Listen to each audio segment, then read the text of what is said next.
Hello, I'm in a 2015 Chrysler 200, and today I'm going to show you how to adjust your language settings between English, Spanish, or French. So first, make sure your vehicle's on, and then through your settings, here we can go through, see all your options here, what it looks like in English.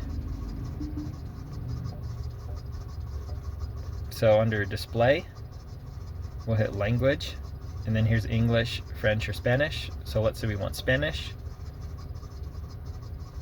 And it'll take just a moment for it to update everything.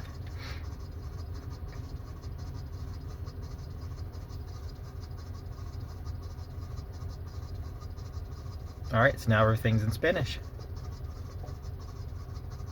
And then I'll go through this whole process again to change it to English since I speak English. So this configuration, and the pantalla, and the idioma, and then here again, English, French, or Spanish.